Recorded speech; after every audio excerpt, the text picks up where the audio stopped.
경우에 결근율, 출근율로 변화시켜서 곱해줘라 하는 거 나왔습니다. 그 다음에 이 재해율은 단위가 없습니다. 방금 한 연천인율, 빈도율, 강도율은 단위가 없습니다. 무단위입니다. 이 얘기는 제가 왜 말씀을 드리는가? 실기시험에서는 대부분 단위가 없으면 채점에서 오답 처리가 됩니다. 틀립니다. 물론 문제에서 단위가 주어지면 안 써도 상관은 없는데 대부분은 단위를 같이 써줘야 되는 경우가 많다라고 보시면 돼요. 그런데 간혹 보면 재해율의 빈도율이 아까 제가 말씀드릴 때 뭐라 그랬습니까? 100만 시간 작업하는 동안 일어날 수 있는 재해 건수라 그랬지 않습니까? 아, 재해 건수니까 3이 나왔네? 아, 재해 건수, 쉐건. 이러면 틀린다 이 말이에요. 근로손실일수라고 나왔네? 아, 5가 나왔구나. 아, 근로손실일수지 5일. 틀린다 이 말입니다. 단위가 없습니다. 무단위입니다. 아시겠죠? 요거 하나 기억을 해 두시기 바랍니다. 자, 그러면요, 나머지는 또 조금 생략하고 건너뛰어서 몇 가지가 더 있는데 건너뛰어서 간혹 여러분이 조금 어려워하는 문제 중에서 환산 빈도율과 환산 강도율이라는 게 있습니다. 이 부분을 한번 좀 짚고 넘어가야 될 것 같아요. 자, 지금까지 했는 것을 토대로 하여 자, 강도율을 예를 들 것이기 때문에 이 부분을 좀 지울게요. 자, 여기다가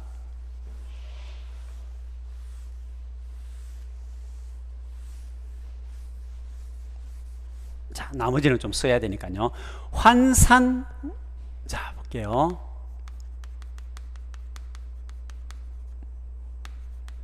빈도율 또는 환산 강도율이 있는데 이 부분을 상당히 조금 어려워하세요. 그리고 또 개념이 잡히지 않으면 좀 이해하기가 힘듭니다. 문제가 출제되는 것이 빈도가 많이 높은 건 아니지만 나왔을 경우에 틀리면요 억울합니다. 굉장히 억울합니다. 그래서 이 부분을 놓치지 말고 따라잡자고요. 환산 빈도율과 환산 강도율은 뭐냐? 말 그대로 봤더니 빈도율과 강도율을 이용하는 거라고 보시면 됩니다. 이렇게 보시면 돼요. 환산 빈도율을 볼까요? 한 작업자가 요 들어가기 전에 좀 전에 나왔던 간단하게 볼게요. 요거는요. 제가 사망이나 1급에서 3급까지는 7,500일이다 근로손실일수가 이랬는데 이 7,500일이 어디에서 나왔는지 간단하게 한번 보겠습니다. 7,500일이라는 거는요.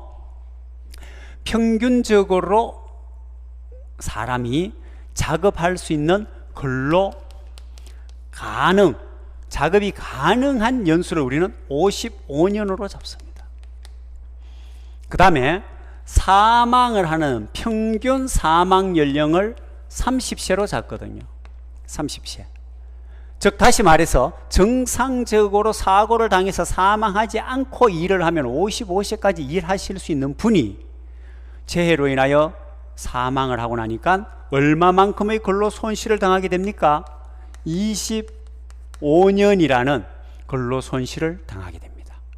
그러면 근로손실 연수가 25년이 되는 거죠. 이걸 일수로 바꿔주는 겁니다. 그럼 다 됐네, 그죠? 예. 25년인데 1년은 며칠 일한다고요? 아래에서 지웠나요? 나왔었죠, 그죠? 300일 일한다 그랬죠? 그래서 300일을 곱해주면 7,500일. 사망에 대한 근로손실일수가 7,500이라는 것은 이렇게 해서 나온 겁니다. 그럼 여기에 맞춰서 이제 산업재해보상보험법에서 뭡니까? 보상금이나 보험금들이 이제 처리가 되는 거죠. 날짜에 따라서. 그죠? 또 한 가지가 있습니다. 자, 한 작업자가, 한 사람이 평생 동안 일을 하면 도대체 몇 시간을 일하게 될까요? 궁금하시죠? 저하고 한번 계산해 보자고요. 자, 평생 근로시간을 계산을 한번 해보겠습니다. 자, 볼까요? 일반적으로 고교를 졸업하고 바로 취업하시는 분, 대학을 졸업하고 취업하시는 분, 군에 갔다 와가 취업하시는 분, 각양각색이 있는데 평균적으로 입사하는 것은 20세로 잡습니다. 퇴직하는 것도요 평균적으로 60세로 잡습니다. 그러면 평생 근로 연수는 얼마냐? 40년입니다. 40년. 이해되시죠? 자, 이걸요 40년인데 40년 동안 하루